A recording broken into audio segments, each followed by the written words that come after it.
రాష్ట్రంలో ఇప్పుడు ఉన్నటువంటి కాంగ్రెస్ సర్కార్కు ఇదివరకే 90% పైగా పూర్తయి ప్రజలకు ఫలితం ఇవ్వడానికి సిద్ధంగా ఉన్నటువంటి పాలమూరు రంగారెడ్డి ప్రాజెక్టులో పట్టించుకునేటువంటి శ్రద్ధ లేదు. 16 మాసాలు అవుతుంది కొత్త సర్కార్ ఏర్పడి. దాదాపు గతంలో కూడా చాలాసార్లు చెప్పినా, మా పార్టీ నాయకులు చెప్పినారు, ఒక 2-3 నెలలు శ్రద్ధ పెట్టి పని ఒక 600-700 less than 1000 crores ఖర్చు పెట్టి పనులు పూర్తి చేస్తే నిర్మాణమైనటువంటి 5 రిజర్వాయర్లు, 4 పంపింగ్ స్టేషన్లు ఇవి అమల్లోకి వస్తాయి.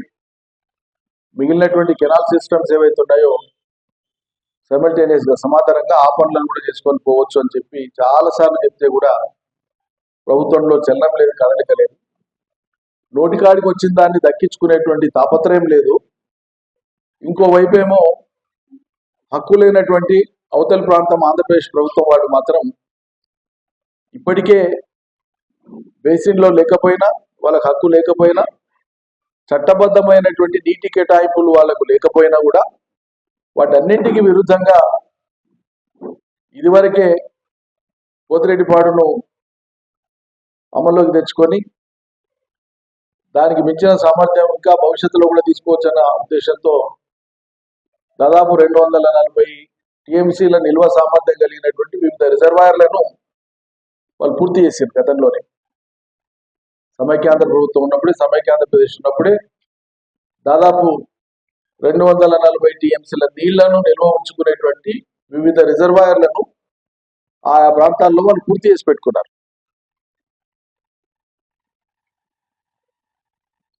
అనేక రిజర్వాయర్ సోమశిల, కండలేరు, వెలుగోడు, బ్రహ్మగారి మఠము, ఆబుకు ఇట్లా భిన్నమైన రిజర్వాయర్లన్నీ. ఎక్కడైనా ఏ ప్రాంతంలోనైనా ప్రజలు బాగుపడడానికి మేము వ్యతిరేకం కాదు, మనం ఎప్పుడు వ్యతిరేకం కాదు.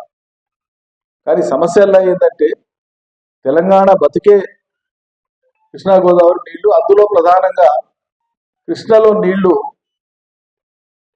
ఆప్టిమమ్ యూటిలైజేషన్కు చేరుకున్నాయి. అంటే వాడుకోవడానికి ఇంకా ఏమాత్రం మిగిలిన పరిస్థితి ఉంది. కృష్ణాలో ఉన్న నీళ్ల కంటే ఎక్కువ ప్రాజెక్టులు ఆ కృష్ణా నీళ్ల మీద ఆధారపడి ఉన్నాయి. ఈ పరిస్థితులలో ఆంధ్ర తెలంగాణ మధ్యలో ఉండేటువంటి నీటి పంపిణీకి సంబంధించినటువంటి అంశం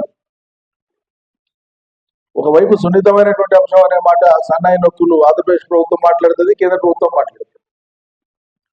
అప్పుడైనా ఇప్పుడైనా ఈ 10 ఏళ్ల కాలంలో కేంద్రంలో ఉండేటువంటి సర్కారుకు, నరేంద్ర మోడీ గారి సర్కారుకు ఆనాడు చంద్రబాబు మిత్రుడు, మధ్యలో జగన్ మిత్రుడు, మళ్ళీ ఇప్పుడు చంద్రబాబు మిత్రుడు.